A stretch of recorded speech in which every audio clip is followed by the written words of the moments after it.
1000 ரூபாய் எங்க காலையில கொடுத்து சாயங்காலம் எங்க போகுது 1000 ரூபாய்? அதே டாஸ்மாக் கடைக்கு தான் போகுது. வீட்டுக்காரன் புள்ள அப்பா புடிங்க எடுத்துட்டு டாஸ்மாக்ல போய் குடிச்சிட்டு வந்தாங்க. யாருக்கே வேணும் உங்க 1000 ரூபாய்? இந்த பிள்ளைங்களுக்கு படிப்பு கொடு, படிச்ச பிள்ளைங்களுக்கு வேலையை கொடு. அவன் சுயமரியாதையோடு சம்பாரிச்சுட்டு அவங்க அப்பா அம்மா வாழ வைப்பான், சந்தோஷமா இருப்பான், வீடு கட்டுவான், வாண்டி வாங்குவான். சுயமரியாதை நாங்க வாழணும், அதுக்கு எங்களுக்கு சமூக நீதி வேணும். ஐயா நீ கொடுக்குற 1000 ரூபாய் வேணாம் ஐயா, அதான் நமக்கு வேணும். அதான் சமூக நீதி. அதை கொடுக்க துப்பு இல்ல உங்களுக்கு. ஊர் ஊரா போய் மகிழ்ச்சியா இருக்கீங்களா? மகிழ்ச்சியா இருக்கீங்களா? என்ன மகிழ்ச்சி?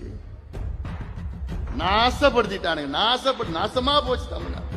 தமிழ்நாட்டை பேரை மாத்தி குடிகார நாடு, கஞ்சா நாடு, போதை நாடா மாத்திட்டு போங்களேன்.